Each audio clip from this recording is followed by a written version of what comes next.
tear hard, and the momentum pitched him forwards. He cartwheeled out into thin air and felt himself turn a complete circle before his shoulder made impact with the stack. It punched the air from his lungs, but he managed to roll, turning his body so that he hit the next tier flat on his back.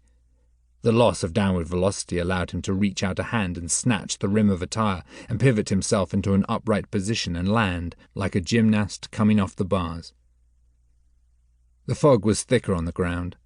Car wrecks were stacked 6 or 7 high, crushed and broken like rows of bad teeth. F-Boss had said they were laid out like a wheel, 7 spokes that led to a hub at the center, the hub where he would be waiting now.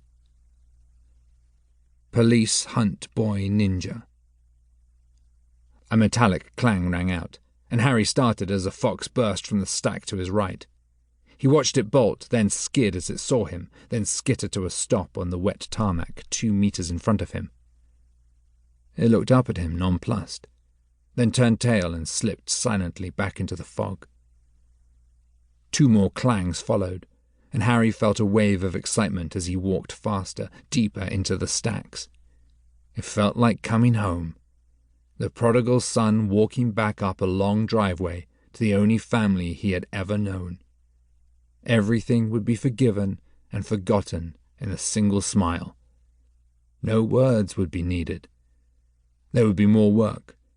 Not here, maybe, but somewhere.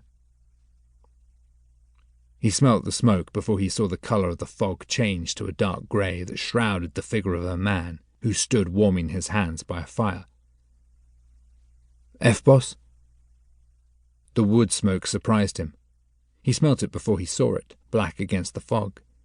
It hid the figure more completely, like a cloak, so that the body beneath was ill-defined. A hunched man who stood, silhouetted by the flames that leapt from a rusty steel drum. F-Boss? Harry smiled. To think he'd doubted him.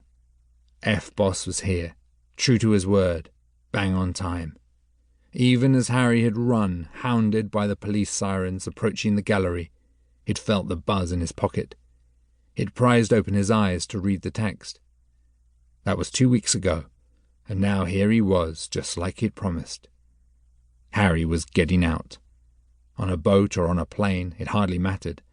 In a few days he'd be somewhere hot with a fat wad in his pocket, watching the Premiership on TV and dipping into the pot that F-Boss kept safe for a rainy day. F-Boss, it's me. H-Bomb. Harry. Steam was rising from the hunchback's coat. Harry rubbed his eyes and squinted. The smoke was black. He edged closer towards the fire. It looked inviting after so many nights sleeping rough. The wind lifted the fog, and Harry's heart skipped a beat. It was F-Boss's green coat, but he wasn't in it. Where the coat's collar met the shoulders, the wool was drawn tight. The arms rode up an inch too short so that the man's wrists and black leather gloves were visible.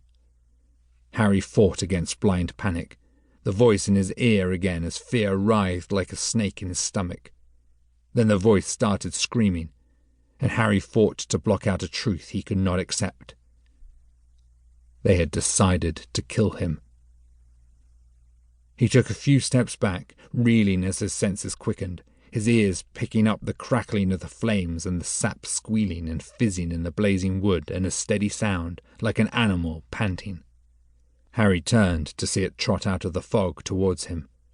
It was sleek, squat and muscled. Dog and man. The betrayal was now complete. He exploded off his quads and reached the bonnet of a wreck as the dog lunged. He snatched a ledge of crushed metal above him and looked down as the dog lurched up, baring its fangs. There was a muffled crack, a dead sound, and a concussion in the metal close to his head. He scrabbled up to the top of the stack and lay flat. The fog obscured the shooter. He rolled and dropped off the far edge and ran towards the gates and heard the dog tracking him on the far side. He reached the gates, slipped through and slammed the bolts shut behind him. He took off up the track at a sprint towards the dual carriageway. The man would have a car. He had to get off the road.